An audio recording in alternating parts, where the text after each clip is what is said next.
super happy to have Jamie and Andy here.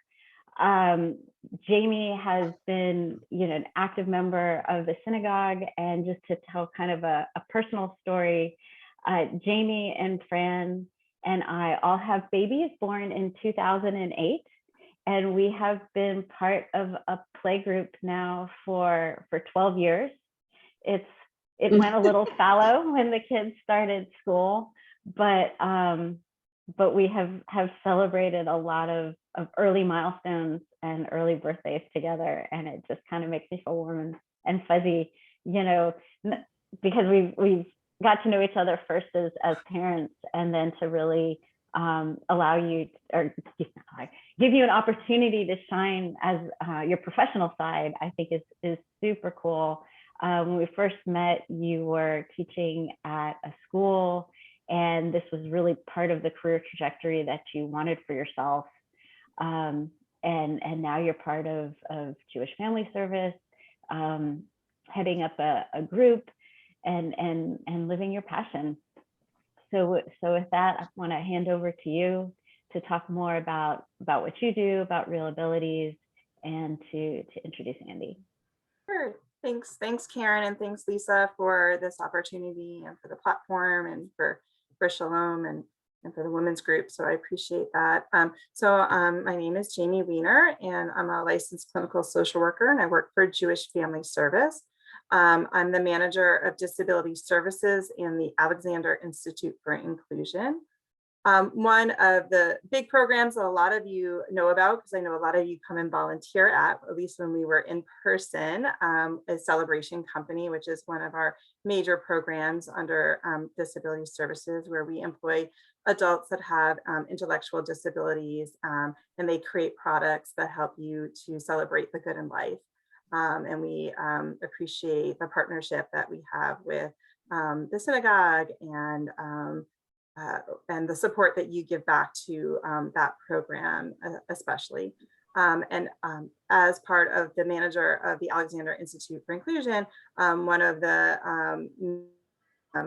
supporters of the Real Abilities Film and Arts Festival. And Andy is it runs that program, or runs the festival, the manager. And what is your exact title? The manager of the Arts Festival? I'm the coordinator of the Real Abilities Houston Film and Arts Festival. There you go. I chose a film to share with you guys today. It's a 30-minute documentary. And so Andy is really here to kind of help with the technical side of it, to make sure that the film is, you guys and hear it, and just be there for that kind of support, and then answer any questions that you guys may have about the upcoming Film and Arts Festival, which we will be celebrating in 2022 as our 10th anniversary of hosting it here in Houston, which is pretty amazing in itself.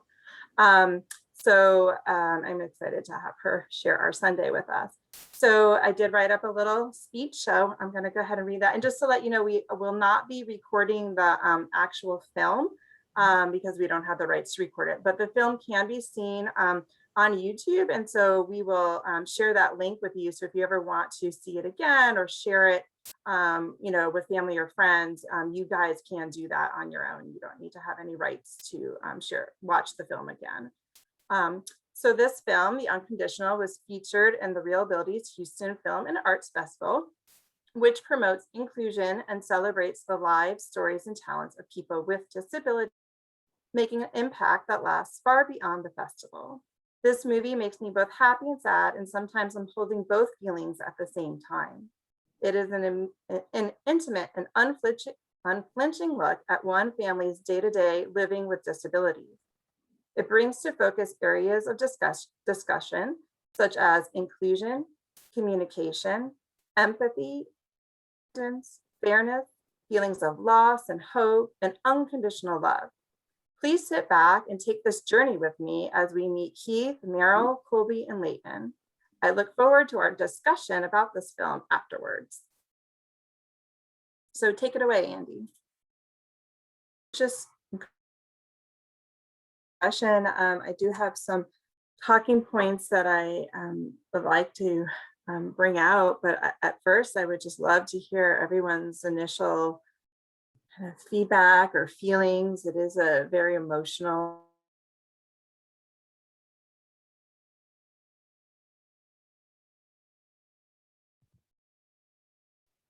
It's an extraordinary family. I think it's a beautifully done film with appropriate sensitivity. And it showed joy and sadness. I don't,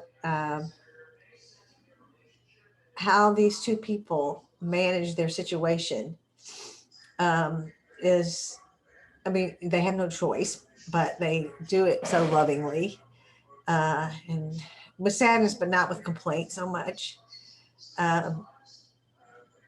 They're amazing also that, I mean, I worry about them. Like, how are they going to do this forever and ever and also maintain a good, loving relationship between the two of them? I mean, I just feel like they handle such drainage with grace. I don't think I could do that. I mean, but you never know till you're put to the test. I feel the same way that she did. First of all, I don't know that I could do that. And the patience of all the teachers and people that worked with them, and the way the kids around them just were so supportive and acceptive of the, you know, the integration that was happening at the school was amazing to me. That is like just totally amazing. But they are, he said that people say to them that they were chosen. I said the exact opposite. That is such a wrong thing to say. It's like they do it because they, you know, it's not because God chose them this way. It's the opposite, that, you know, having been given the situation, they're handling as much. And I kept thinking, what happens when these kids are too heavy for them to carry downstairs like they're doing? You know, and they mentioned some of that they need, almost need a diagnosis so they can get the funding they're going to need for extra help in that house as the kids grow up. But the joy on the children's faces was just, you know, the love that you could see is just amazing. And the fact that they shared this with us, with people. So gutsy. It's so hard to believe that with all of the advances that medicine has made, that they cannot find a diagnosis for these children. It's just unbelievable. It's the way of our world. I mean, and it is a glass half empty, glass half full, in my opinion. Like, we've come so far, and yet we don't know everything. And there's just so many conditions in our world that are like that. One thing that just dawned on me, and I think it was when Rhonda said it, how far we've come. You know, there were kids, I remember trying to integrate challenged children into our classrooms, and we were allowed to treat them as different, and teachers were allowed, you know, as different. I mean, like, I think these kids are taught today, you have to be nice, you have to help her pass the toy, you have to. We were never taught anything like that. We were allowed to be cruel, or at best insensitive, and it's shameful. You know, it impacted whoever these kids are today, impacted their whole lives. I have to agree with Joyce that, I mean, obviously we don't have answers for everything, but I wish, I mean, Cleveland Clinic is definitely Can't beat it. nothing to sneeze at. But I also feel like maybe a miracle would happen, like if they came to Houston. There's, you know, we have. No, sorry, at this point, Lisa, I just have to interject. As a retired teacher in private and public schools and a parent of an adult child with special needs, no way is Texas any better. No way. You have to realize that the school that these people were at was obviously a very homogeneous population. Yeah, there's not a lot of color. Yeah, none whatsoever that I saw. And obviously had some funding to it because they had aids for children with special needs. Texas doesn't work that way. And especially in a large city like Houston, it does not work that way at all. I would agree. I'm thinking of more of the At least diagnosis. let's talk about the diagnosis. I don't think so. Diagnosis, yeah, We it's not have gonna matter. we have a congregation member at this point. I probably shouldn't say name, but who and this child is now an adult, but it took them forever, and they had to go out of state to get a diagnosis, and they were accused of child abuse when this child was a baby because the baby couldn't keep the food down, and here we are, and the medical center was here, right? But that diagnosis never was gotten here for that child because it wasn't a common diagnosis. It was so uncommon. I actually have known 2 kids with that diagnosis, but it was so uncommon that. You got. And I'm sure that they are recent. I mean, I'm so sorry. Go ahead. Oh no, I'm just saying I'm so sorry. I got kicked out and then I was having problems. So I'm on my phone. So I'm sorry. So I was saying, I'm sure, just like the rest of us, they have the capability and the resources to research what is going on elsewhere in the country and elsewhere in the world. And so this, Cleveland Clinic may be as good as it gets. Mm-hmm. Well, and a diagnosis is only one part of the process. That may help with some funding, but it's not going to help with what's really happening in the home. And, when I watched this, I had, a myriad of emotions and feelings. So I'm not quite sure, which direction I want to go. But I've been lucky enough to see some really amazing schools in our Houston area. But the funding and the availability of accessing those programs really only goes to parents who can pay these outrageous, and I say outrageous because it's large, not outrageous because the schools are charging too much. I know from the inside, the schools, have to do a ton of fundraising just to make their annual budgets. But it concerns me is how we really take care of these kids. And as they grow into adults, that's a whole different scenario. I mean, you can definitely make an argument that the children shouldn't need a diagnosis to know that they need physical therapy and, all those other therapies. So correct. If you want to predict where they will be in 5 years, you need a diagnosis, but to see what they need now, you don't. I'm not sure what I missed, and I'm so sorry about that. That's never happened to me before. But a diagnosis doesn't just help give you funding, right? I don't know if this was mentioned, but it gives you a community. Was this talked about? Yeah. Yeah. Okay. So that it wasn't talked about, but you're right. It does. Yeah. A diagnosis gives you a community. It gives you a support system. It gives you roads that have already been traveled, right? And it gives you people who have been there and done that. Other parents.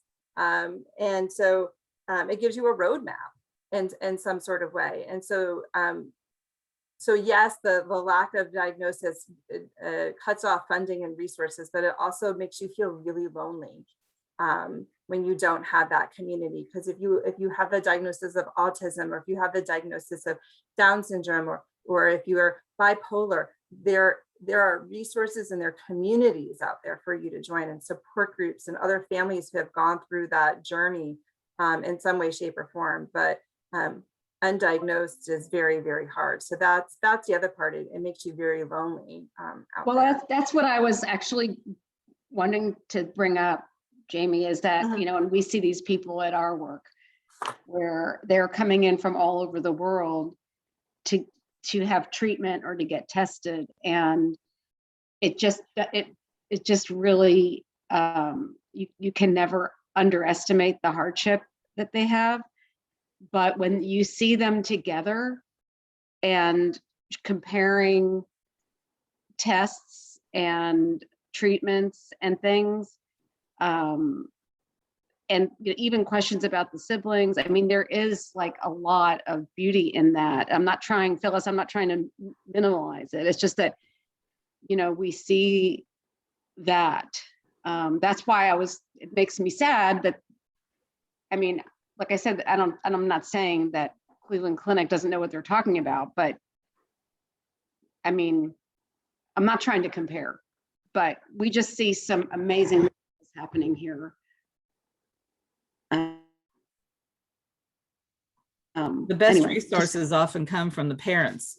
The doctors don't always know. I can think of how many doctors we've gone to that had misdiagnoses or, misdirection. And it's really the parents who have gone through it and walked it, like Jamie said, that really help steer you in the right direction or a different direction. It's not always the right, it's just another step to try. What is the prevailing thought about, oh God, this is going to sound really mean, but it's kind of like a little bit of the elephant in the room. Like when you have one child that has a disability that's so severe, I mean, how do families wrestle with that, whether to have a second child or genetic testing or something? How does that work for families? I mean, I don't know specifically. I think it's very individual, but I do know that many families, especially obviously if it's a genetic condition or something that it can be genetic, will go to genetic counseling to see, what is the likelihood of having another child with that disability. And we'll try and make the decision based on that. But in particular, I worked with one family who has 4 children, and 3 of the 4 have a disability. None of them are related disabilities. It just was the luck of the draw of, I don't know how you say it, but I mean, 3 of them had pretty significant, well, 2 of them have pretty significant disabilities. One has a more milder disability and one doesn't have any disability at all. And again, none of them are related. So it just, you can always try and plan, as they say, you plan and God laughs, right? So I don't know, but I don't know if anyone else has any thoughts or experience on that. Well, they talked about that a little bit in the movie, and they talked about going to the geneticists and trying to find out, and they heard maybe 25%, and they clearly grappled with that decision. I know in our household we wanted to have more children, and we just thought, okay, when it gets a little easier, Noah was our second child, and when when he was able to communicate, we thought, okay, well, he was 7 years old before we had receptive communication skills. And so at that point, it's like, okay, we're done. But it's a personal family decision that every family has to make.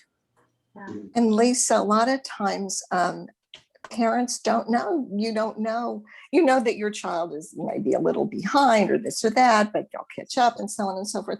For many of these diagnoses or disabilities, you don't know until your child is older and you've already decided or in the process of having another child. Yeah.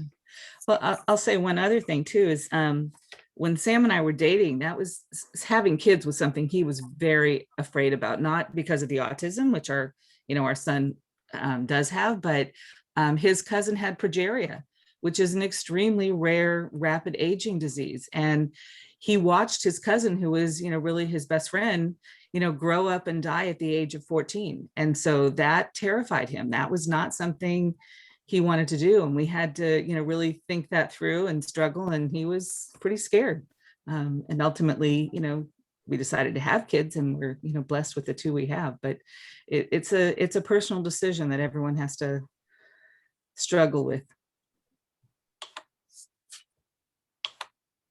I know there was a statement that Heath, the dad, made that I've heard a lot of parents on people with disabilities get really mad about hearing. And it's that statement of, something along the lines of, you were chosen, or God wouldn't give you anything that you couldn't handle, or something like that. And he he, was really angry. And he said it pisses him off when people make that statement, because, he would hope that anyone would do the same thing and if they were in his shoes, right, or in his wife's shoes. And I was just wondering if anyone had any thoughts about that, because you really do, you hear that a lot about special needs parents. Yeah, I hate that one. I get that one. I heard that one the entire time, we were raising our son, and it's like, either, okay, I want to be a little weaker and maybe this won't have happened to my child, or, what a vindictive God, why? That's not a phrase that ever, I mean, people say it with good intentions, and I try to receive it that way, but that is about one of the horrible things I hated hearing too.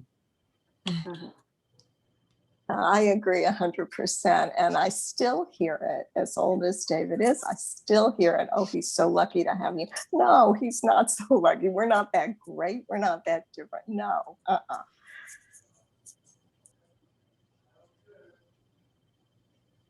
Lisa, you're on mute. I don't know if you're trying to talk. I think sometimes people don't know what to say. So they say stuff like that they think is supportive, but they have no idea how painful it is to hear that. Like we at work, we're not allowed to say things like, oh, I'm sure he or she is going to get better. Like, right. Not allowed. You can't say everything's going to be okay, because you can't say that. We are not allowed to say that. And you don't know that with perfectly healthy people. Right. This is something we don't know, but it's particularly hard on people who know that there's a good chance it's not going to be okay. Right.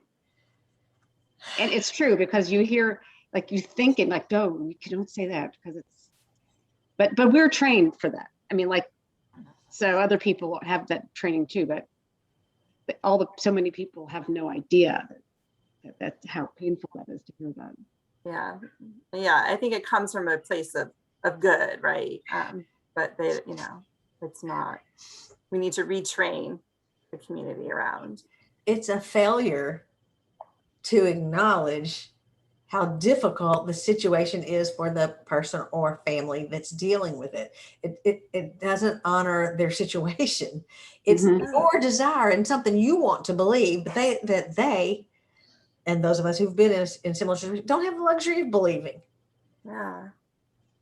Well, I think people generally want to help, but they don't know how, and they don't know, they're uncomfortable in their own, reception to seeing a child that is different. And so they don't know how to respond, and they treat them differently. And probably the best thing you can do is just treat them like any other child, treat each person like a human. And that's something that unfortunately people get nervous about doing. And that's the thing. I think that's what I was sort of speaking about earlier. We've grown in this area. We've learned, but so I have a lot more hope for how our next generation and our next generation treat people with these kinds of differences. Like, first of all, these kinds of differences, we all have our kinds of differences, but some have a name and some are more profound and some are more challenging. But that they're teaching these kids to not to run away from kids who are different, but to help out. I mean, it's such a different message. And I feel like the whole inclusivity bent is such progress in our world. I think inclusion too, sometimes it's actually better for kids. They'll get their needs met more in an isolated environment, but I think inclusion is really important for the typical kids, because they learn, they're the ones that learn patience and kindness, and learn that people are people no matter what the differences are. I think it's probably even more beneficial for them. I would agree with that. And we are not that far away from, well, I don't know about anybody else, but two things. When I was being trained at TWU and we went to the Denton State School, I mean, that's where kids like this would have ended up unless the parents really fought to keep them home, number one.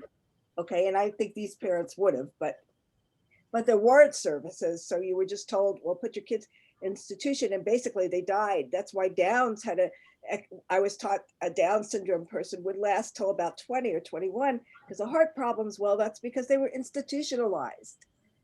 And I have to tell you that I remember going to the Denton State School and seeing, you know how animals, they have in the cages, they would have like where they would wash away and they weren't doing that anymore, but you could see where it wasn't that long. It was still like that. And my husband, as a medical student, was taken up there, and the way the doctors talk to them, and as if they were, objects, and talked about it. He can tell you stories about that. And that was between 68 and 72, because I graduated in 1972. That is not very long ago, but that was happening. So I think that we should be very proud of ourselves in this group. We've really we've talked about some very difficult topics. This is hard, and it's hard. It's great that everyone can be honest about their feelings so we can become more sensitive. We've had these same kind of conversations with the Black Lives Matter issues. And, I guess like I'm just thinking about this and reflecting back on the year and how much we've learned. And it's just really neat to be in an environment where learning is so open and, and I think on one hand, the Zoom is really hard, but on the other hand, maybe talking about these things in Zoom is a little bit easier. I don't know, but I think it's really good to be able to share and listen and hear other people's perspectives. I think you're right with Zoom. Yeah, because some people can put things in comments and some people can speak up. And if it were a bunch of people in a room, yeah, it would be harder for me to speak up. I think you're right. It just gives more options, and the multimedia like this is nice too. I want to say that the Jewish community has come a very, very long way. Okay, my son was ready to be kicked by the education committee, the school committee. They wanted to kick him out of religious school because he would outburst because he was so frustrated with himself, and he looked dangerous, and the parents were scared. He really wouldn't have hurt anybody, okay? But he would get so frustrated, he might pick up a chair sometimes, like, okay. So, and it was all with himself. And it was only Debbie Ostroff Siegel who saved him in religious school.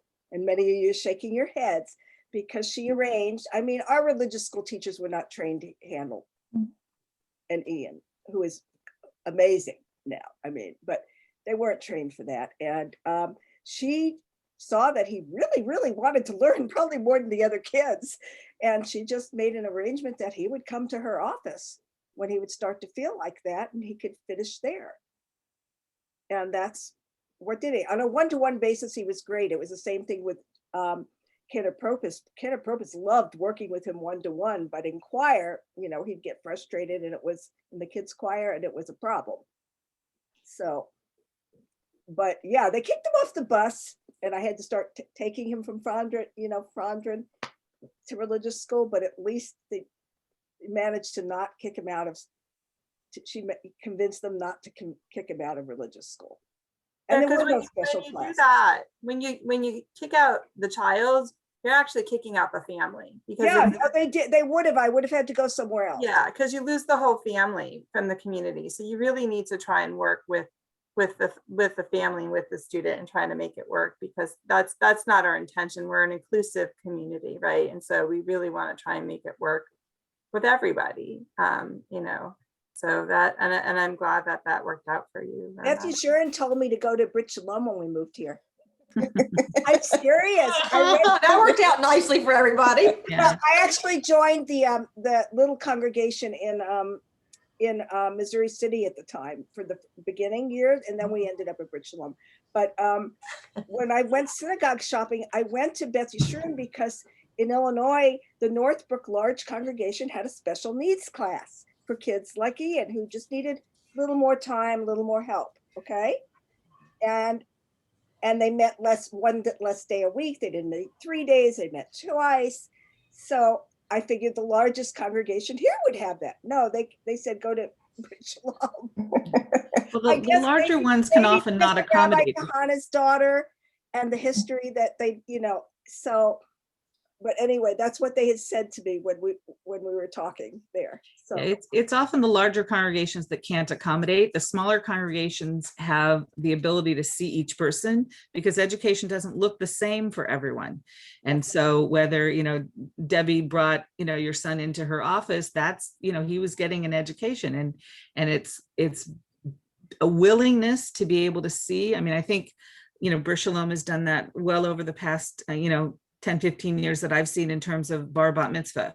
You don't have to all meet the same needs, but, working with the family and finding out what are your goals and then how do we get you there?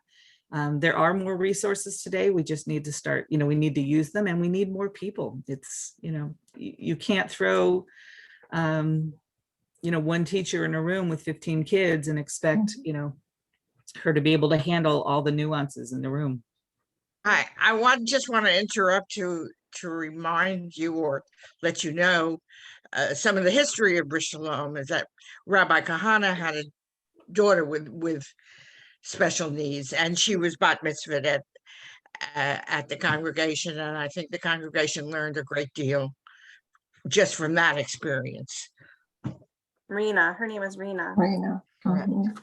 I got the pleasure of working with her in the Night Owls program before. and I had the pleasure of teaching her for many years, and then the Night Owls. So yeah, I had Harry. Those of you who know Harry Samuelson, I have had Harry. How is he doing? He's anybody doing know? well. He's at Celebration Company working hard. Yeah, I know. He lets me know when there's something special happening. You can't. Harry will never forget you. And for those of you who don't already support the beautiful, magnificent gift shop at Celebration Company, you don't know what you're missing. It's a terrific place. Are great. Oh my gosh, they just go on their website or go in person if you can. It's just awesome. Some nice gifts in there for people when you have to buy something. Fabulous. Thank you.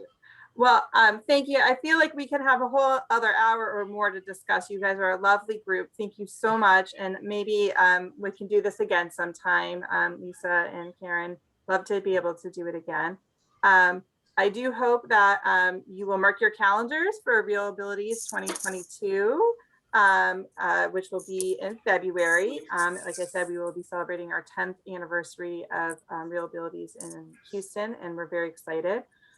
There are some great films about disabilities that are available for you to see if you have Netflix. I recommend Crip Camp, which was nominated for an Oscar.